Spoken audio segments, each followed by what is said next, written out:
Halo Mbak Yosi. Halo, selamat pagi.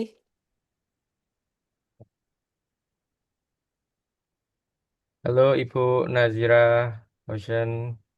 Ya, Halo, Ya, boleh selamat dengar? selamat pagi. Boleh dengar. ya, boleh. Oke,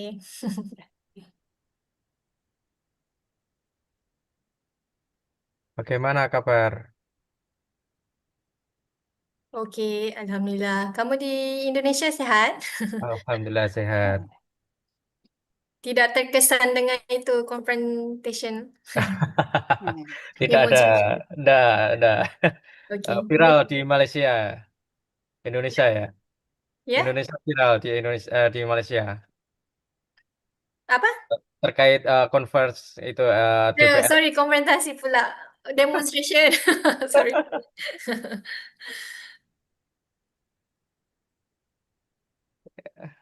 Mbak Yosi, Ya, mau dimulai jam berapa? sudah bisa dimulaikah, Pak? Atau Sebentar, menunggu Bu Bu Dekan, Dekan? apakah sudah nunggu Bu Dekan aja dulu ya? Oke, ya. Now we will wait for a little bit for our Dean, so she will have a give like a small speech. So just wait her for a minute. Oke, Okay. oke, see, thanks. Yep.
Halo Mas Danu, Pak Kadep.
Halo Mas Danu, Pak Kadep.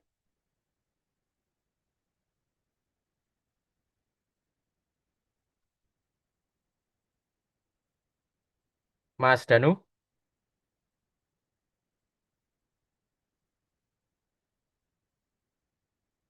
Oh.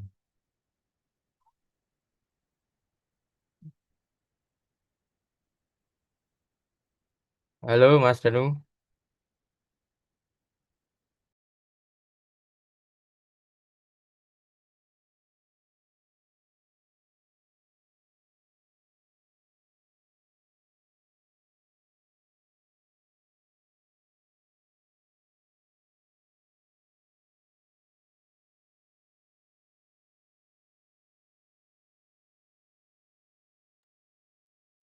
Halo Mas Danu, Pak Danu. Kelihatannya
Halo Mas Danu. Ya, Pak Riko. Ya Pak Danu mau dimulai Pak menunggu Bu Dekan mboten? Bu Dekan sepertinya sedang mau masuk. Ini sedang komunikasi sama saya. Oh nggih.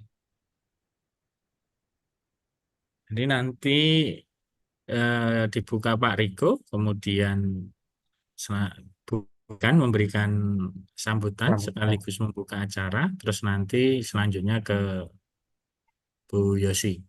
Siap. Oke.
Selamat pagi, Ibu Dekan.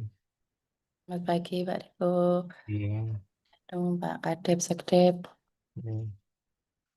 Kita mulai nggih, Bapak Ibu. Monggo, Izin. Pak Riko, bisa Baik, dimulai. baik, terima kasih Pak Danu. Ya, Assalamualaikum warahmatullahi wabarakatuh. Salam sehat, salam sejahtera untuk kita semuanya. Yang terhormat Ibu Dekan Fisip, Ibu Asosiat Profesor Dr. Roma Dwi Arya Yudiantri MPD. Yang terhormat Ibu Nazirah Hosen PhD, ya, dan Bapak Ibu dosen yang kami hormati juga yang hadir pada pagi hari ini, dan peserta seminar pada pagi hari ini yang berbahagia, dan salam sukses untuk kita semuanya ya. Pertama dan utama, mari kita panjatkan puji syukur kepada Allah Subhanahu wa Ta'ala, di mana karena dengan rahmatnya saat ini kita semua dapat berkumpul di Zoom meeting ini dalam keadaan sehat walafiat untuk mengikuti seminar yang luar biasa ini. Ya, perkenalkan saya Riko Septiantoko, yang dengan senang hati akan menjadi pembawa acara untuk seminar yang bertajuk Lecture in Urban and Regional Planning, Faculty of Food, Environment, dan Survey. Acara ini akan menghadirkan Ibu Nazira Hoshen PhD, seorang narasumber yang sangat berkompeten di bidangnya, yang akan berbagi wawasan, pengetahuan, serta pengalaman berharga dalam pengembangan kota dan kawasan yang lebih baik, tentunya dalam urbanisasi gitu ya. Ya, sedikit informasi juga, seminar ini bertujuan untuk memperluas wawasan kita mengenai pentingnya perencanaan kota dan wilayahnya dalam pembangunan berkelanjutan atau menyukseskan SDGs ya, serta bagaimana hal ini dapat mempengaruhi kualitas hidup kita sebagai masyarakat urban seperti itu ya. Ya, sebelum kita mulai, izinkan saya untuk memberikan informasi susunan acara seminar pada pagi hari ini. Yang pertama adalah pembukaan, yang kedua sambutan, yang ketiga acara inti, yang keempat penutup. Baik, tidak panjang waktu, marilah kita buka kegiatan seminar pada pagi hari ini dengan bersama-sama berdoa menurut agama dan keyakinan masing-masing. Berdoa dipersilahkan. Bismillah. Ya, terima kasih. Semoga acara seminar pada kali ini bisa berjalan dengan lancar. Amin. Yang kedua, selanjutnya acara sambutan kepada Ibu Dekan, Ibu Asosiat Profesor Dr. Roma Dwi Arya Yuliantri MPD. Kami persilahkan untuk memberikan sambutan dan sekaligus membuka kegiatan pada pagi hari ini. Waktu kami persilahkan kepada Ibu Dekan. Terima kasih Pak Sekretaris Departemen IPS. Ya, Bapak Ibu mungkin nanti ketika acara dimulai bisa dimatikan dulu mikrofonnya supaya tidak mengganggu yang lainnya. Matur nuwun. Assalamualaikum warahmatullahi wabarakatuh. Saya hormati Bapak Riko selaku pembawa acara, juga Sekretaris Departemen IPS ya, Bapak Danu Eko Agustinova, Ketua Tim untuk Penelitian dan Pengabdian, sekaligus Ketua Departemen Pendidikan Sejarah, dan Ibu Yosi S. Mutiarini ya, dari Departemen Pariwisata yang sudah banyak membantu di tim penelitian, dan tentu saja yang saya hormati Ibu pembicara, Ibu Nazir Hussein ya, PhD dari Universitas Teknologi Malaysia. Selamat pagi Ibu, Assalamualaikum. Dan yang saya sayangi adik-adik mahasiswa dan seluruh peserta yang ada di ruang Zoom untuk kegiatan kali ini. Yang pertama, kita ucapkan puji syukur ya, kegiatan hari ini bisa berjalan, dihadiri oleh narasumber yang cukup kredibel, Ibu Nazirah Hussein PS, yang dalam poster saya lihat akan membawakan tema tentang tourism for conservation ya. Bahwa di dalam tourism dan konservasi ini ada kaitannya dengan pendidikan. Mungkin di ruang Zoom ini banyak teman-teman yang dari pendidikan juga, Bu Nazirah ya. Selain dari pariwisata, ada yang dari jurusan pendidikan. Dan saya pikir di dalam ilmu kependidikan ya, konservasi ini adalah hal yang cukup penting ya, karena ada kata kuncinya yaitu menjaga bersama-sama ya. Ada warisan budaya, ada tanggung jawab bersama. Dan tanggung jawab ini adalah ada etika pelestarian. Dan etika pelestarian ini bisa dioptimalkan bersama-sama karena di dalam kegiatan pendidikan pun banyak yang menggunakan fasilitas-fasilitas seperti heritage, kemudian peninggalan budaya bendawi lainnya ya, yang juga dibutuhkan tadi etika pelestarian. Dan mudah-mudahan nanti dengan diskusi kali ini ya teman-teman semua bisa bersama-sama sharing pengetahuan, sharing knowledge and sharing experience ya. Pengalaman itu juga sangat penting ya, karena pengalaman tidak ada di dalam buku teks ya. Dan saya pikir Bu Nazirah Hussein PhD punya pengalaman yang cukup luas di dalam penanganan tourism dan konservasi. Ya, di dalam pendidikan ya kalau kita menggunakan model pendekatan pembelajaran ya berbasis lapangan ya, biasanya juga mendekati dengan mengarah ke pengelolaan tourism ya. Dan di proses tentu saja tadi ya yang diajarkan kepada peserta didik adalah nilai-nilai etika pelestarian tersebut. Dan bagi teman-teman yang non kependidikan tentu saja hal ini juga penting, terutama yang jurusan pariwisata nih Kong ya, karena cukup mendukung pengetahuan dan wawasan semuanya. Oke, mudah-mudahan dengan ini nanti kita memiliki peningkatan di dalam kesadaran ketika pelestarian dan di dalam kearifan menjaga heritage dan warisan budaya kita. Selamat berdiskusi, selamat sharing pengetahuan. Assalamualaikum warahmatullahi wabarakatuh. Waalaikumsalam warahmatullahi wabarakatuh. Terima kasih Bu Dr. Roma atas sambutannya dan arahannya. Pada intinya pada pagi hari ini kita lebih ke diskusi dan apa yang kita dapatkan nanti semoga bisa diimplementasikan di kita semuanya. Itu. Baik, para teman-teman semuanya, adik-adik semuanya, mari kita masuk ke acara inti. Acara inti ini akan dimoderatori oleh Ibu dosen Yosi Septa Mutiarni, STMSC PhD, ya, sebagai dosen Prodi Pariwisata, ya. Baik, nggak usah lama, silahkan Ibu Yosi Septa Murtianti, kami persilahkan untuk memandu acara pada pagi hari ini. Monggo, silahkan Ibu Yosi. Okay. Selamat pagi, good morning everyone. Terima kasih Pak Riko. Terima kasih untuk Bu Roma dan juga Bapak Ibu semuanya. Terima kasih untuk mahasiswa yang sudah hadir pagi hari ini. So good morning for Nazira. Before we start your presentation, I will introduce you to all of the audience here. She is a graduate from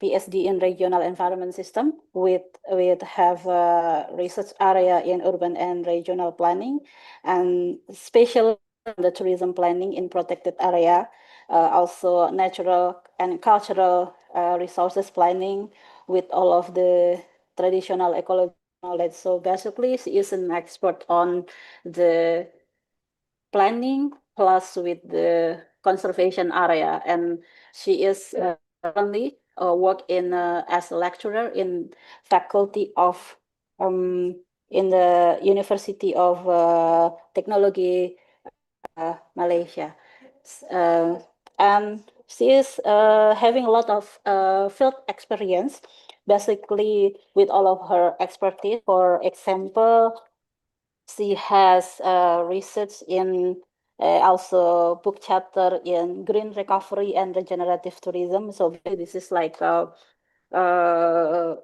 like tourism working in the for conservation and also in conservation area and also for in conservation, something like that. And she also working with the several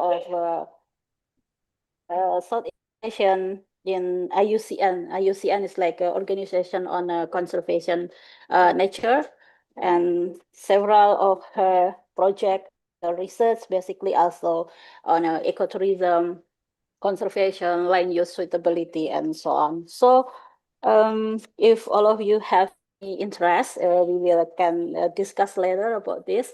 But for of all, after this, we will start the presentation. Nazira, are you ready?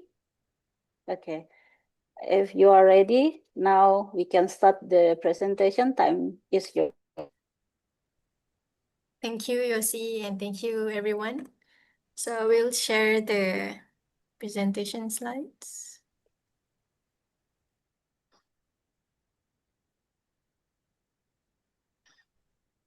Can see? It's okay. Okay. Yeah. So, Assalamualaikum and a very good morning, everyone. So I will share a little bit of my work with the team. So first of all, I would like to thank my good friend Yossi for inviting me for this event. So we have been in the same lab during our PhD times. So while we have a very short time together, we keep this relationship. So it's a very great honor. And especially now we are meeting online. I hope we can meet physically later.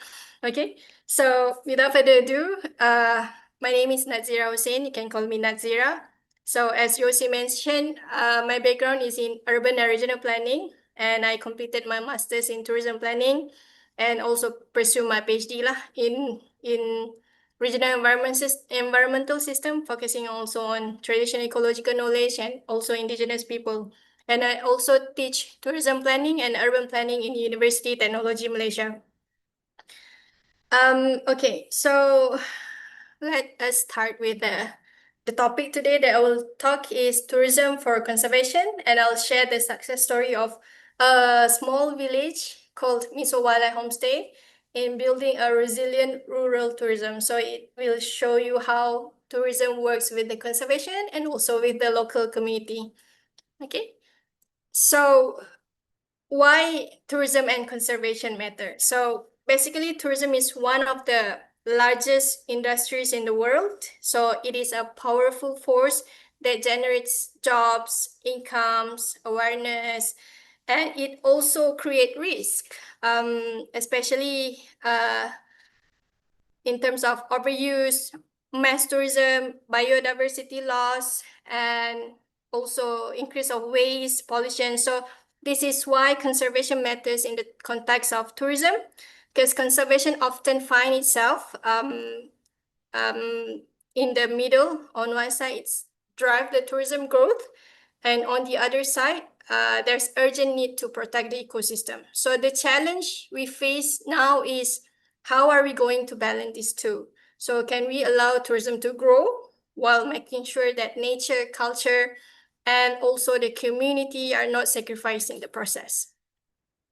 So tourism is seen as a double-edged sword, okay? So on one side, it can degrade, as I mentioned, and we've seen examples where mass tourism leads to polluted beach, damage the coral reefs or wildlife habitats, and at the same time, it can also commodify the culture, means turning traditions into performance without a real meaning. But on the other side, tourism can also conserve. It provides funding for protected area. It creates opportunities for restoration and build global awareness. For example, like the entrance fee from the national parks, which often support the conservation work. Okay, and in some places, tourism revenue has saved some species from extinction. Okay, so the key point is that the outcome depends on how tourism is managed, and if it is left unchecked, it can do harm. So, but with a proper planning and inclusive governance, it can become a tool for protecting what matters the most. So when we look at history, tourism has gone through several stages. And in the early years, nature was seen as a commodity. It means that something to be consumed, that people went to safaris or travel long distance, they just want to admire the mountain or the waterfall. But the focus was on consumption. Then came the idea of ecotourism, which promised travels that conserve. It was about traveling lightly and contributing back to nature and community. And then later, sustainable tourism took the stage. It tries to balance economic, social, and environmental objectives. But here's the limitation: sustainability often stops at reducing harm. It's about minimizing the negative impacts, but rarely is about reversing the damage or improving the conditions. So this is where we need a shift towards regeneration. Okay, so when we speak about conservation, many people think about only the landscapes, the forests or the wildlife, but conservation is also about human, okay, about people, local, indigenous communities. They are the custodians of knowledge, culture, and land, and they have been living in harmony with nature for many, many years. So tourism in this context should actually not exploiting these communities. It should empower these communities. So when communities are included, they become the active partners. So conservation works could become stronger in this context. And at the same time, they will offer visitors more meaningful experience because they can hear authentic stories from the communities, and they can learn traditional practices. They can connect to the place in a way that is more meaningful. So human dimension in conservation in tourism is not an optional. It's the main one that making conservation and tourism really work.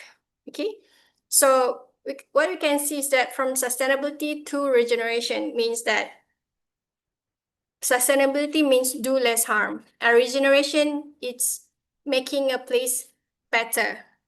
Okay, and it links directly with the conservation and also the communities. And you guys can think about like a garden. Sustainability means keeping the garden alive. Regeneration means bringing a dead garden back to life and making it thrive. Okay, so what is actually regenerative tourism? I'm including regenerative because it really works very well with the context of tourism, conservation, and local communities. So it's not a new buzzword, but I'm trying to bring you to a more than sustainable kind of concept. Okay, so what exactly is regenerative tourism? It's about creating a positive net impact. It goes beyond sustaining what exists, but it makes things better, especially for the people and for the nature. And in practice, this could be a combination with visitor experience, with restoration like planting mangroves, monitoring wildlife, learning traditional crafts. So tourists leave not only with memories, but with the satisfaction of having contributed to something that is meaningful. Okay, so linking tourism, conservation, and communities, the outcome can be regenerative. We can say it that way. And in a way that tourism can provide funds and motivation, conservation can protect the natural and cultural resources, and communities provide the stewardship and the authentic narratives. So this is a very powerful cycle that the regenerative will be the outcomes of this intensive or comprehensive kind of cycle. Okay, so that is the concept part. Okay, so now we're looking into the practice part. I wanted to share with you a real example from Malaysia in the state of Sabah, one of the island in Borneo. So if you look at the map here, you'll see Kota Kinabalu on the west coast. That is the capital of Sabah, and about 6 to 7 hours drive to Kinabatangan River, which is this is the story takes place lah. Okay, and a little bit about this area. It's called Lower Kinabatangan. It's a biodiversity hotspot. It's not just another river in Sabah. It is one of the most important biodiversity hotspots in Southeast Asia. And here you can find 10 species of primates, including orangutan, iconic proboscis monkeys, Bornean gibbons, and for a single landscape to hold that many primates is actually remarkable. And there are also 50 mammal species, including the rare and iconic pygmy elephants. That is the smallest elephants in the world. So visitors come here, sometimes they can experience this, seeing the whole herds crossing the river. And it's also home to over 250 bird species, including the hornbills. Okay, so in just one place, you can have primates, elephants, hornbills, and the entire ecosystems of species living side by side. And also with this richness, it comes responsibility. So if we don't protect this landscape, we are risking losing the species that cannot be found anywhere else in the earth. So this is where the role of local communities, one behind the Miso Walai homestay, is so crucial now. So this is where the place begin in Kampung Batu Putih. It's a small village in this area in the Lower Kinabatangan. They were struggling with poverty in the 1990s, where job is very scarce and many young people have moved out from the village to find a new work, and they found a hope in 1996, when the WWF Norway coming to their village, and they started quite an ambitious idea, that is to create a community-based ecotourism, or CBET. So the vision was they want to use tourism not just for the income, but it is also a way to protect the forest and also strengthen the community. But the start was not easy. The community had no prior experience in tourism. They lack the resources. They don't have the training. They don't even have the confidence to do tourism. So for the first 3 years, they had almost no income from tourism, because they are focusing these 3 years. They focus only on planning, training, and building capacity so that they can run the project very smooth. Okay, so when we look back at the journey of Miso Walai Homestay, it's you look at the photos. This is their shift at their office in 1996. It's a simple wooden structure with basic facilities. So meetings were held here, training materials were handwritten, and resources were very limited. So fast forward in 2025, like now, they operate modern offices now. And also it also serves as a training center. They usually do a community-to-community training, because this is the best village or community-based tourism village in Malaysia. So many of the startup business, they will come to the center and learn from this community. Okay, so I'm not sure whether you can hear this video, but let's listen to one of the youth about how conservation is actually not an abstract thing, it's a life experience. So let's watch. Buat konservasi tanam pokok, the same time protect itu wildlife di sana. So kebanyakan orang kampung membutuhkan, orang tidak suka yang menghalang orang punya activities. Kita ada pertimbangan, kita ada cara untuk cakap, kalau buat begini bagus buat macam ni.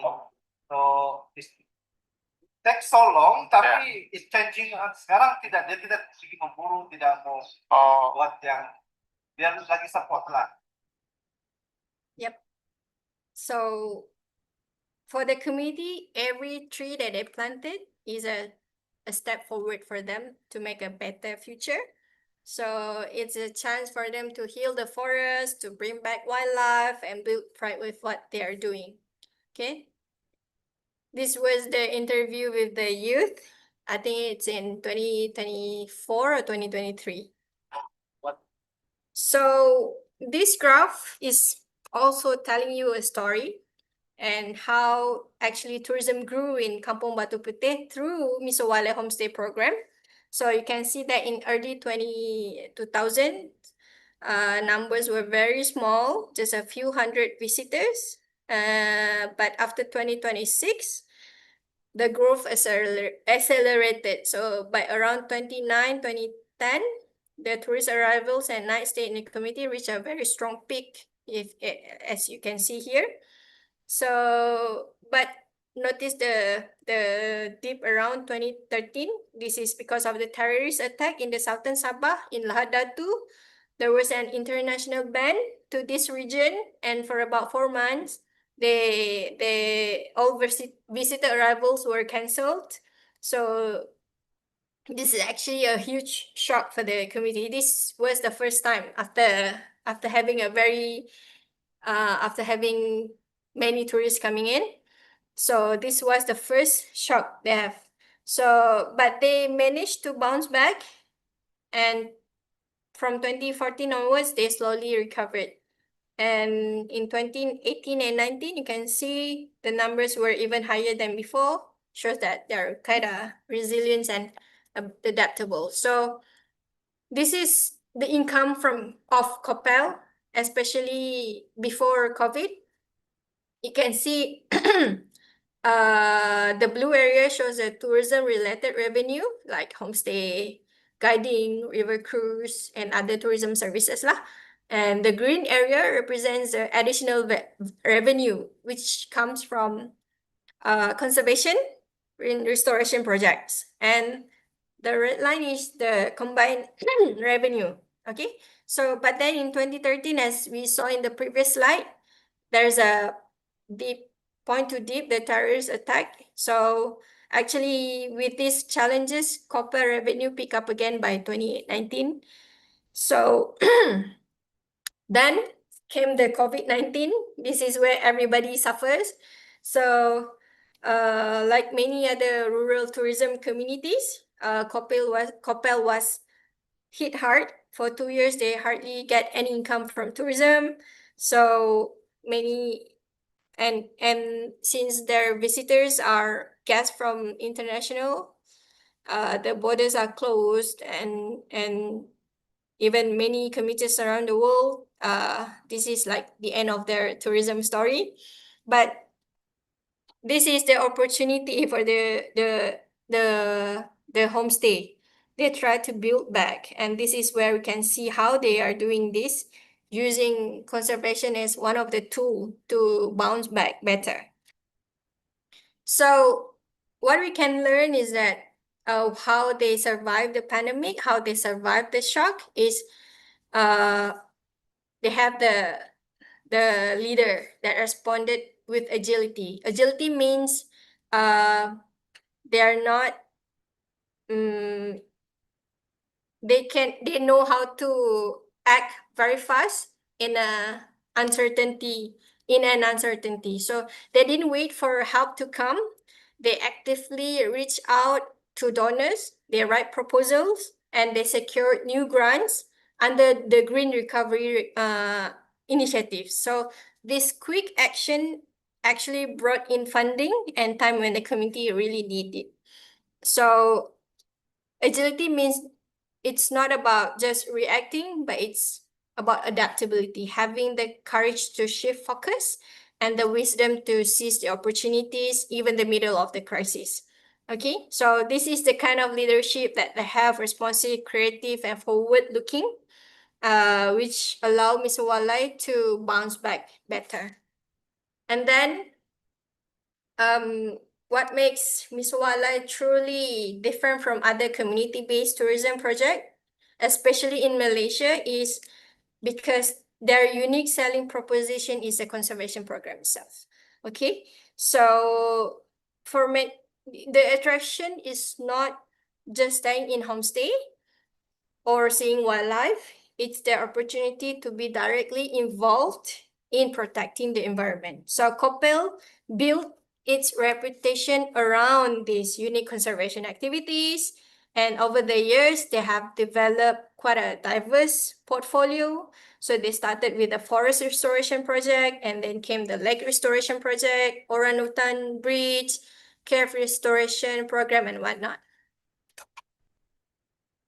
So one of the Koppel's biggest achievement has been their tree planting program. Okay, between 1999 and 2017, they planted over 300,000 trees, which involve almost 160 different species.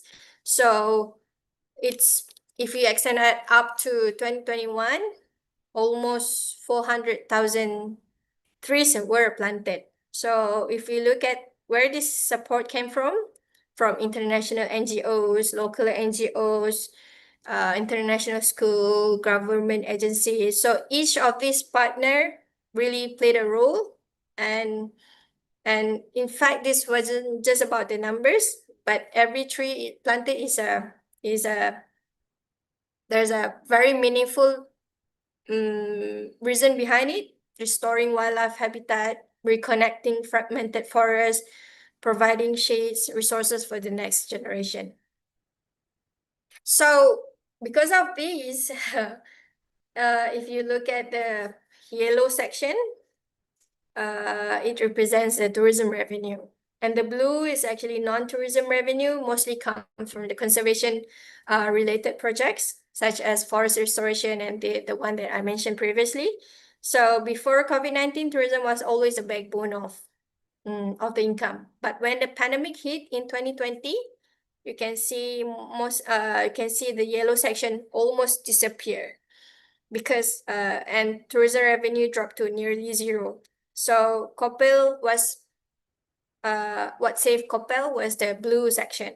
That is, when the pandemic hit, you can see it was the conservation project, not the tourism. So that kept the community alive. So in fact, for the first time, conservation revenue actually surpassed the tourism revenue. Okay, so it tells us two important things here.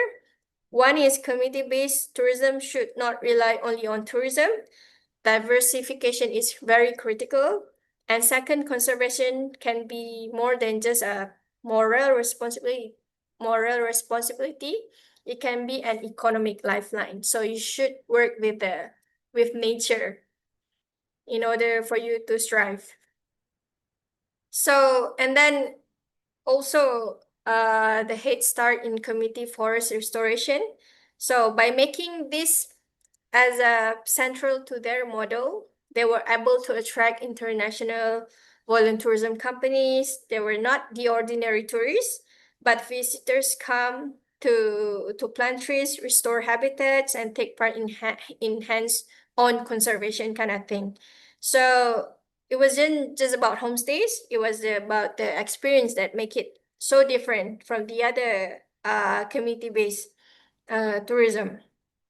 So this restoration work actually created new jobs and income, especially for the local housewives, which they previously had no formal income. So they found opportunities in the nursery works, seedling preparations, and these have something that has value, not just locally, but also globally. So this means that maybe some of you might think many tourism projects claim to be eco-friendly. So tourists are often asked to plant a single tree and they took a photo and that's it. So this is the conventional kind of thing that many rural area or many community-based tourism are doing. And this is what we call the environmental tokenism. It looks good on brochures, but it doesn't really change anything.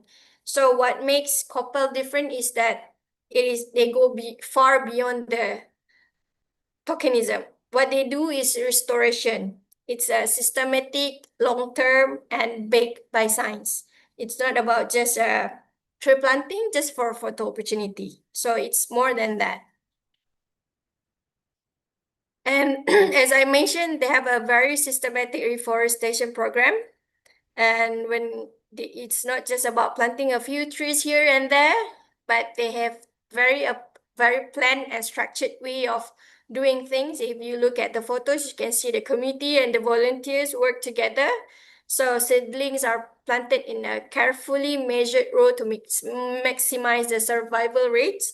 And volunteers are trained on proper planting techniques, how deep the hole should be, how to pack the soil, and how to protect young trees from pests.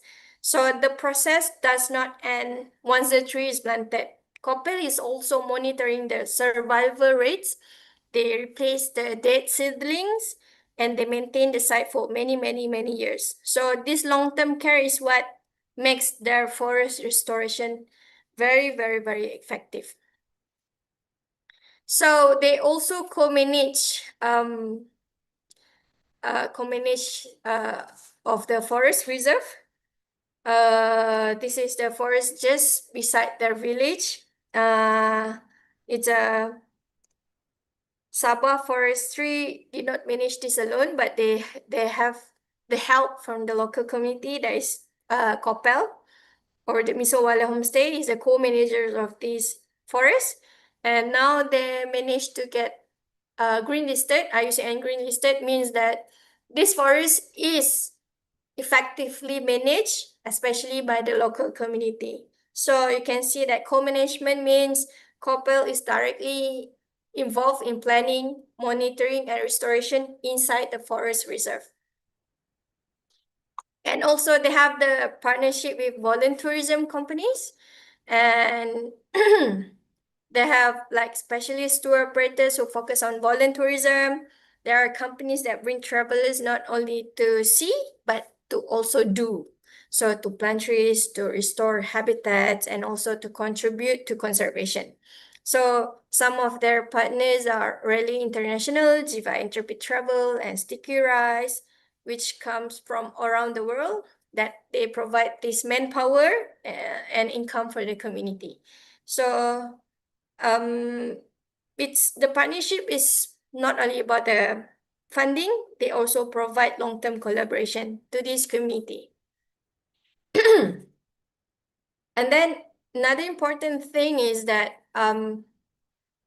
they have managed to build trust and reputation, and this is where they have the MOU with the Sabah Forestry, and then they're also the gatekeeper to forest landscape restoration in the Kinabatangan Corridor of Life. So you can see in the map, this is the Corridor of Life in Kinabatangan. So they are not doing it fragmentedly, but they do it like in a landscape kind of way.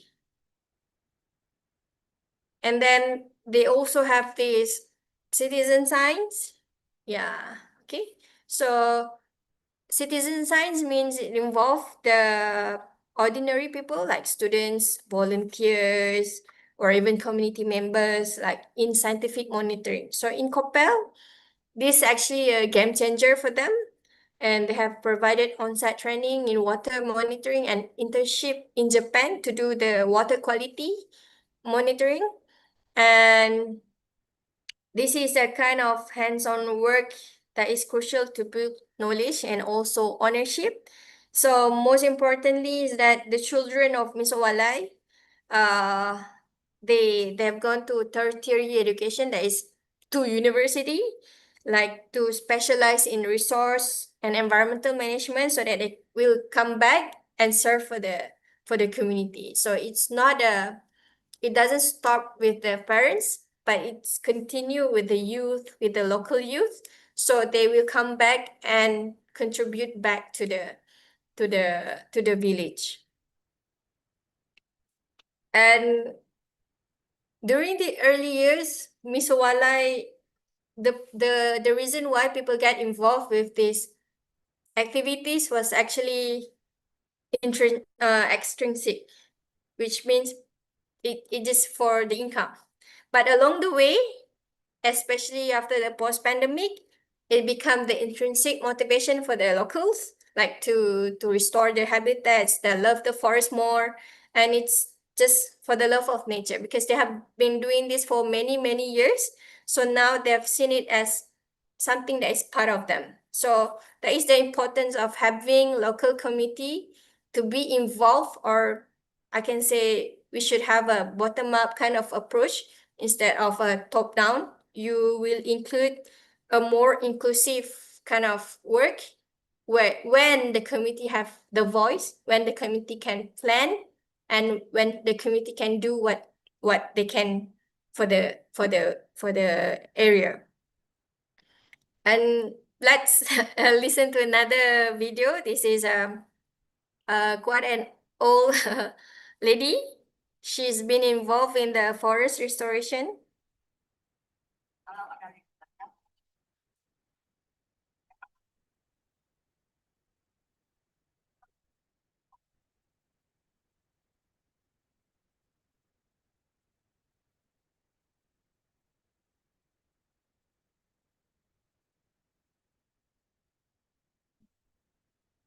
So now he's enjoying his time in the forest, in the tourism activities. So it means things that I have been doing for many, many years have attracted not only the men, the youth, but it also attracts the women. So this is very important as now we are also looking into gender equality. So Koppel or Misawala Homestay managed to bring all and or address these gender kind of issues. Okay. So next, they actually embrace the information technology. You cannot do this like conventionally without when you ignore the use of technology. So they actually partnered with EcoMatcher to sell, to take care and bring up planted saplings until 3-year-old. So they can actually, the buyers and the sponsors can actually interact online. So they can see where the trees are planted. They can even track how much carbon is being sequestered. So forest restoration is not only impactful, but it's also fun and interactive. So they are finding ways of innovating it, so making it more fun. Okay. So this is the proven recreation of wildlife habitats. This was before 28. You can see the degraded land. The forest canopy is kind of thin and there's many gaps, and the area provides very little shelter or food for the wildlife. Now you can see the differences. So just 2 years later in 2010, like after intensive reforestation efforts, the land has been completely transformed. So the canopy has closed, the forest looks very healthy now, and most importantly, it's continuous and it has become habitat for the wildlife again. This is also one of the way that they not only showcase through aerial photos, but now they are focusing on the carbon sequestration. And the young graduates, they try to master the technique in calculating carbon, and they can track carbon. Now they are doing it in the village. So shows that Koppel is not only restoring biodiversity, but it also directly contribute to the global fights like the climate change. So this is very important because buffer zones helps to protect rivers, like to reduce runoff and create the green corridors for the wildlife. And then since the partnership with EcoMatcher like terminated, but it opened the door like to something even more exciting, you know, like they have now 3 big prospects. First is to entice online buyers to physically visit their adoptive trees, and then develop a dedicated virtual tours for the buyers or the sponsors. And then the third one is to develop capacity to compete internationally using IoT. This is about a cutting edge technology, like they have the sensors, tracking tools, and real-time data. So it's not just about community project, but it's also a leader in community-driven climate solutions. So I think we have come to the conclusion. I want to highlight something that is very special. That is in 2021, Misowala Homestay has been awarded as the UNWTO Best Tourism Village. Now it's called UN Tourism. It's not the most beautiful or picturesque village, but it's one of the best examples of how rural tourism can be used as a real economic driver, especially for the communities and lifting out the communities from poverty and giving them pride, the dignity. And it's also a story of perseverance, resilience, and continuous innovation. So from zero until hero, from poverty to international recognition. So it shows that success is not only about what you have, but about how you use what you have, like to create values for both people and also nature. So now today, Misowala Homestay has been the pioneer in, I could say, regenerative community-based tourism. He has gone beyond sustainability and just not maintaining what exists, but they actively restoring ecosystem, recreating wildlife habitats, and inspiring the future generations. And perhaps I think that is the greatest lesson, that even a very small communities, when they are empowered, they can lead the way in shaping a better future for tourism, for conservation, and also for the community itself. Yep, I think that's all from me. Thank you so much. Okay, thank you for Ms. Oh yeah, Nazira. I have this publication. If you wanna read more about green recovery and regenerative tourism, you can scan this. If you cannot get it, I can send you a soft copy of it. Okay. Okay. Okay. Thank you very much, Ms. Nazira, for all of the presentation. It is, how could we say, this is a very nice example how the community who live previously in the area that maybe I can conclude that there is I mean, like the forest previously has like the forest is a little bit destroyed, right, Miss Nazira? Yep. And the community working for conserve that kind of conditions. So after that, they using like the tourism and fishing for all of the what we call it, like those forests that a little bit destroyed like that. Actually, So they're the ones who cut the trees before. They work with the logging okay. company. Now they changed Okay. yeah. So that's Okay. a very unique case studies, you know. Okay. Mm. Actually, that is not really different compared to the you know in condition in Indonesia when I visit to the field such as like a forest in Sumatra. Also, all of the actors that cut the tree is also just the local community. Yep. But yeah, that is not really that kind of different. So when I went to the forest last year, I also went to the community-based tourism that is they provide like a glamping and camping area. They help by the INGO. Wow. And then the World Research Institute, they help by the NGO to build like a camping area just in the forest.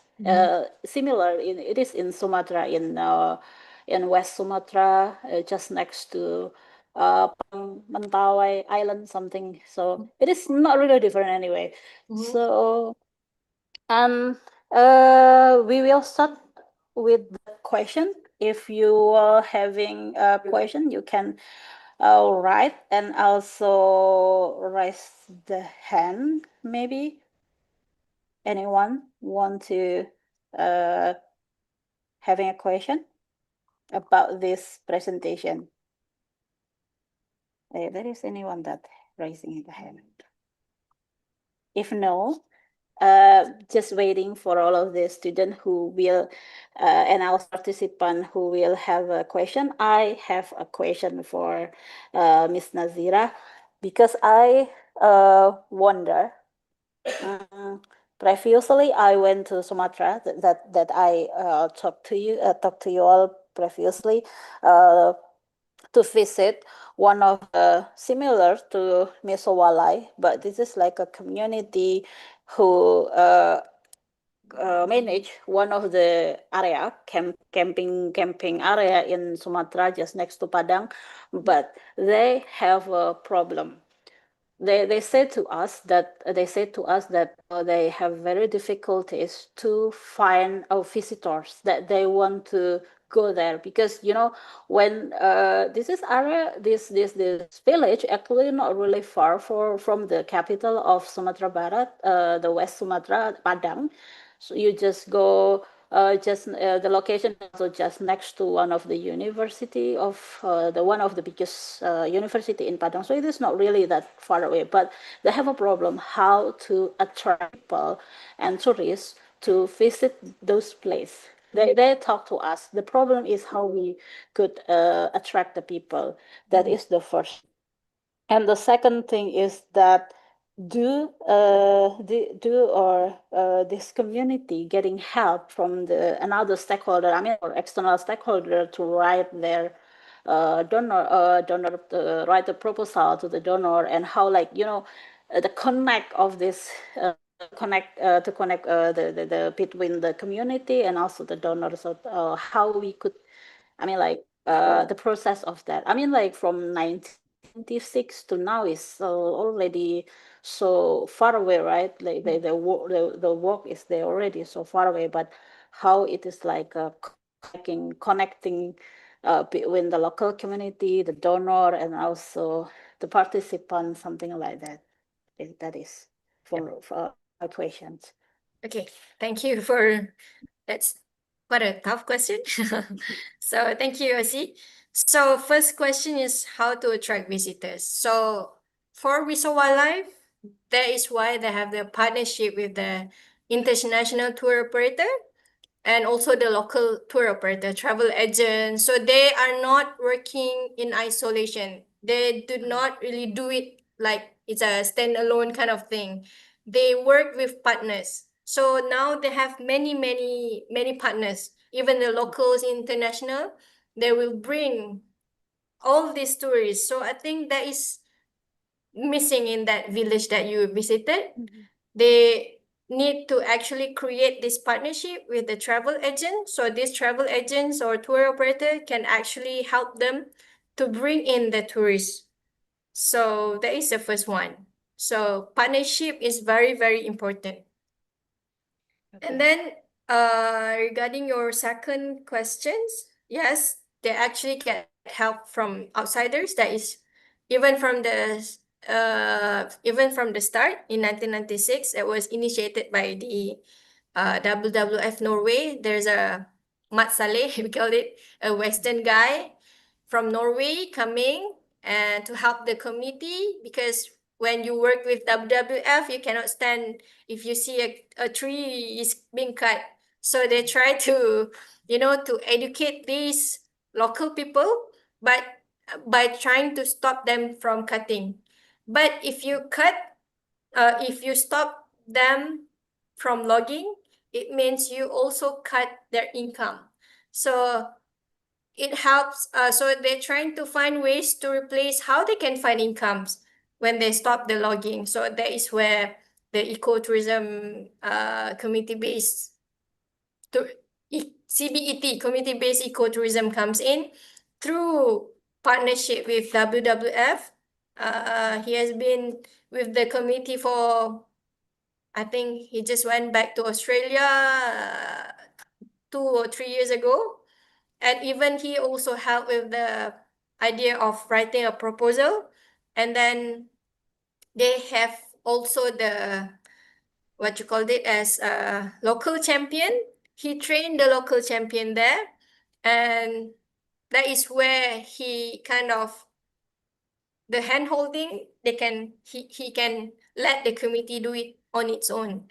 So basically, if you have these outsiders to help you, you need to have this local champion to actually do the work together, to have the passion to do it. If you don't have this local champion who do not have the passion, nothing will work. So you need to have this local champion, and then you actually need the help from outsiders first. And then how you can actually instill or build capacity within the community itself. Yeah. It's a long process. It's since 1996. So it's a very long long process that they are also learning. And this local champion is also training the youth to actually, having this sense of place. So yeah, I hope I answer your questions. Yeah. It is very nice answering. But I have one question follow up Yep. about the tour operator.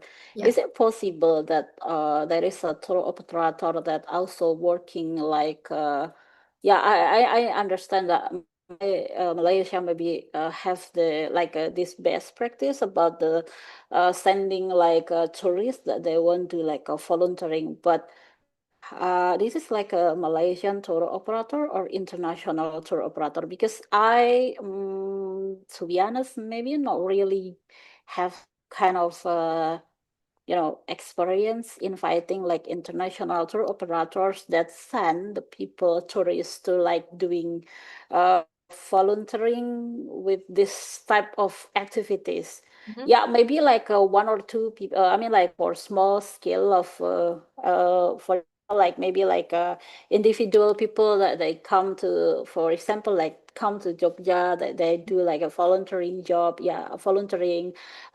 Doing some like a community service, it is possible, but for like organized, I never having kind of experience. So do you have any idea what kind of tour operator this is, like a Malaysian tour operator or international tour operator? But how could we like making the Connection. this connection, something like that?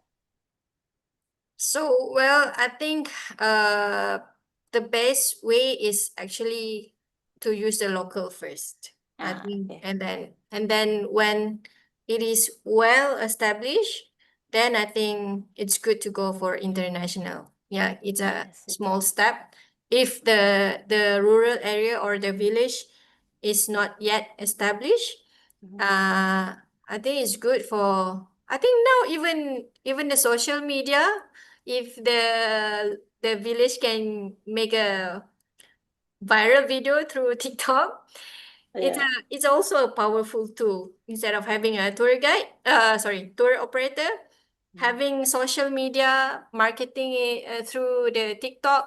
Because now I think many of the people will search information through TikTok, which is the best like village. So I think it's not only about partnership with the tour operator, it's also about how the village trying to sell their product innovatively. Yeah. But in terms of having a tour operator, it's good to have a local first, and then let's see if can attract international kind of operator. Yeah. Okay. It is like maybe I will try about this, because last my visit last year is kind of like, okay, they do really have a very nice glamping area next to like I forget, that is like a wildlife sanctuary something. but you also can having like a history and Mm. also like a walking tour through the like very in this style of water irrigation. So it is kind of actually they have true attraction, something like that. Do they have partners with like the state government or the tourism destination management kind of thing? Or the local authority?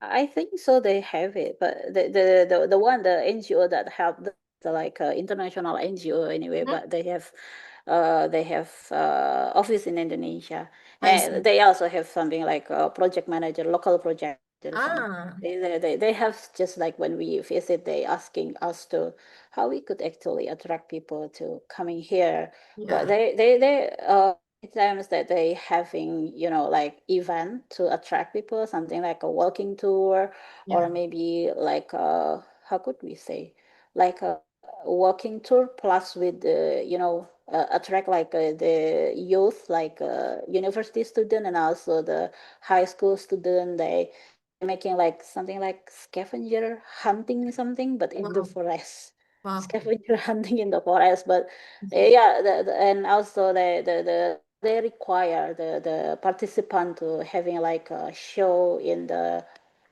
TikTok or in Yeah. Instagram for this type of Mhm. to promote this area.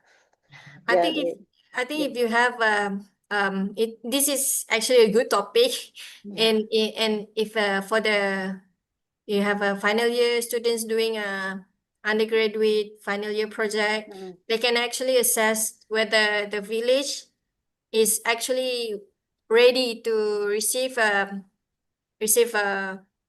more tourists. Are you trying to attract quality ones, or are you going to have a mass kind of tourism? I think if you want to preserve this area, you can actually attract more high yield tourists, that is international tourists usually. Like in Yeah. Malaysia, we're considered as a low yield tourist. We spend less. We come to the tourism destination like a mass tourism. So it will disturb the authenticity of the village, the ecosystem of the village if it's not managed effectively. So maybe the village could actually rethink about who are their target market, how are they going to go about it. Is glamping activities preferred by the locals or international? Like in Malaysia, more locals prefer glamping sites. They want to have a very comfortable kind of camping. They don't want to have a backseat ones. So for the international, they prefer a very raw one, the most adventure kind of thing. So I think if you promote this to me, Malaysian will come. Yeah, but yeah, the problem is that how to reach that. But yeah, I think we could like promote like because Yeah. since that Padang is next to Mentawai, but a lot of like foreign people coming to Mentawai for surfing. So maybe we can just like tell this community to like having like promoting to this international visitors that come to Mentawai and then they stopped in Padang having such like escape for 1 or 2 nights there. I think so. Yeah. Okay. Yeah, it's cool. Any other question? Fajar, do you have any question? Or maybe others question. Or maybe you can raise your hand and then we could tell you. Fajar, do you have any question or Agustin or others maybe? Vika. Oh, wait. Okay. Is there any question or discussion that you want to tell Miss Nazira? She has a lot of like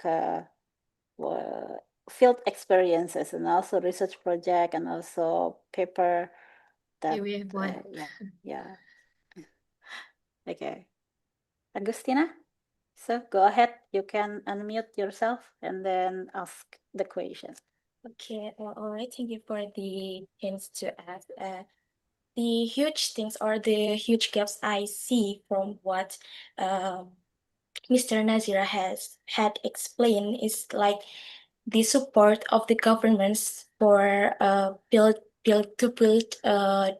destination, a tourism destination. So what I want to know is actually how crucial the preparation stage for the accomplishment in a destination could get in the future, because the fear of missing or FOMO, I see it's not only for the tourists, it's for the stakeholders to, like, perhaps the governments just know that, oh, this place has the potential to be a tourism destination, but they don't prepare it like to the fullest. So it's like they prepare it in a rush. And how do they manage the pros and cons response, especially from the local communities, if they want to apply something in that destination? Thank you, Agustina. That's a very excellent question. So, as I presented previously on Misowalai, the preparation stage is the most crucial part, especially if you wanted to start with tourism businesses. Like, even in Misowalai, it took them 3 years only to prepare. Yeah, only to prepare. They need 3 years. And even in the 3 years, the community get so angry. Why are we do not get the income yet? Because at the preparation stage, because tourism is actually a very complex thing, and you need to have like every like services. You need to have the host, where you want to live, like accommodation, the hospitality, food, guiding. So it takes a lot of work. It takes a lot of effort. So preparation stage is the most crucial part of if you want to start a tourism business. So as I mentioned, took the Misowala 3 years to prepare. And if you want to actually measure to what extent the community or the village or any tourism destination are ready to actually kind of accept visitors, you can actually do a quick survey. Like, usually we'll use the willingness and readiness of the community. Like, it's a good project for the final year students, for your research or for your like final year. Like in Malaysia, we have this final year project. The student will have a 1 year, 1 year, like 2 semesters to do a research on like any in any topics lah.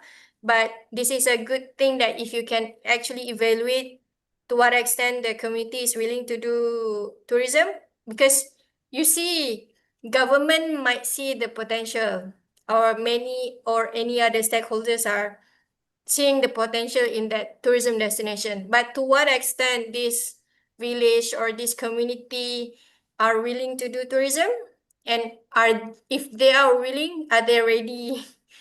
Are they ready, like, to operate the tourism businesses? So I think you asked a very, very crucial question. This is where if you rush, you will drop in a rush too. If you don't prepare, you will not be able to, to do it properly. So in the case of Misowalai, they started with partnership with WWF, and they have been into trainings, workshops for the capacity building, and even they don't get help from the government, because the government during that time, they didn't trust the community. So when the community built themselves, now they get funding from the government. So that is why this committee is kind of strong. So you need to evaluate, or you need to assess whether the committee is willing, whether the committee is ready. It should not be a rush kind of thing. It's because you are doing a business. If you do not have the preparation, it's just the same like if you want to go for an exam. If you do not prepare, you're going to fail. So it's just the same as like in how tourism businesses, especially in the rural areas. Sometimes we can see, oh, this place is very good tourism destinations. But if you attract tourists, they need many services. It's a multiplier effects of tourism. If you have one there, it will attract many other services around it. So you should be prepared for that. Yeah. I hope I answer your question. Thank All you. right. Thank you, Miss Nazira. You're welcome. There are any question from the student? Vika, Roberta, Basesi, Desi, or the others maybe having some of like a question that you may be wondering too that about this thing. Fajar or others. Okay. Maybe we if there is no other question, I will conclude our public lecture today. So that thank you for Ms. Nazira for the presentation. We actually learn a lot about how actually the local community they can survive and they can build like a regenerative tourism. Basically they are coming from who destroy the forest and coming into build regenerate and plant again, and they can survive from the this kind of condition with tourism and also the conservation. And the second one, partnership and with the other stakeholders external also would become like a very beneficial process. And the last one is don't forget to the optimize and also getting advanced with the preparation stage, because it will be like helping we to running faster and running better, something like that. So if there is no other question again, or maybe if you have any more question and also want to read this publication, maybe you can ask me, and also can contact later with our speakers today. If there is no any question, I will give the time go back to Pak Riko. Then Pak Riko, time is yours now. Oke, terima kasih Mbak Yosi. Ya, baik, alhamdulillah acara sudah selesai. Saatnya kita menginjak acara selanjutnya penutup. eh Menarik sekali ya apa namanya yang disampaikan oleh eh, narasumber kita untuk pagi hari ini. Mari kita apa namanya lebih praktis pengalaman-pengalaman yang dari apa narasumber bisa diimplementasikan di Indonesia ataupun di sekitar kita gitu ya. Ya, alhamdulillah kita sudah beberapa discuss tadi yang dipandu oleh Ibu Yosi. Sekali lagi terima kasih Ibu Yosi dan Ibu Nazirah Nozen PSD. Untuk selanjutnya, mari kita akhiri seminar pada hari ini dengan berdoa menurut agama dan keyakinan masing-masing. Berdoa kami persilahkan. Ya, terima kasih. Sekali lagi kami ucapkan terima kasih kepada Ibu Dr. Nazirah Hosen PSD yang sudah memberikan ilmu kepada kita semuanya. Pada peserta seminar kali ini juga sangat luar biasa ya antusiasnya dari 220 peserta, dari 220 peserta yang antusias untuk mengikuti seminar pada pagi hari ini. Mungkin untuk terakhir saya foto dulu, screenshot dulu ya, foto. Ya, bisa di open kamera semua.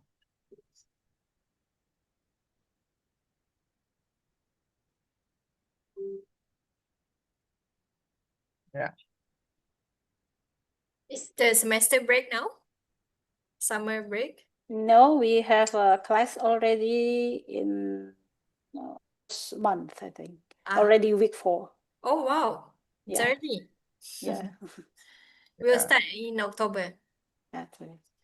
Mbak Yosi minta tolong difotokan atau di screenshotkan ya. Saya nggak pakai HP, agak pakai laptop soalnya. Pakai. Oke, sudah Mbak Yosi. Yeah, first page. Wait, already the first page, and then second page now. Ready? 1, 2, 3. Second page.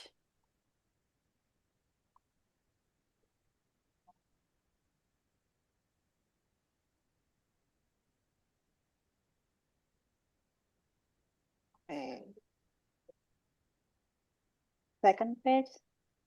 Third page now. We have 9 page anyway. The third one. Third one. Third one. Fourth. 1, 2, 3. Okay. Fourth one. Then, okay.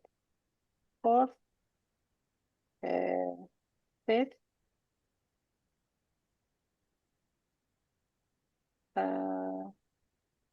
Wait. Fifth one.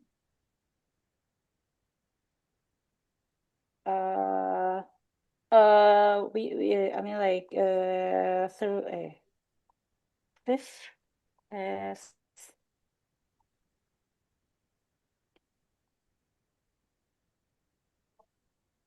sixth, and then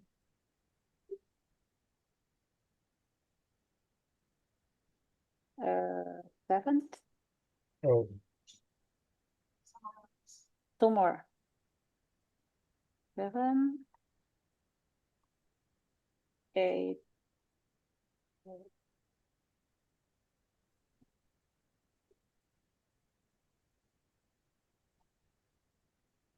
The 8 one. Okay, last one. Last one. 1, 2, 3. We don't open the camera. Okay. Okay. Done. Done, Pak Riko. ya, oke. Terima kasih semuanya. Salam sukses untuk semuanya. Dari saya kurang lebih mohon maaf. Wassalamualaikum warahmatullahi wabarakatuh. Waalaikumsalam. Terima kasih. Waalaikumsalam warahmatullahi wabarakatuh. Waalaikumsalam. Terima kasih. Waalaikumsalam.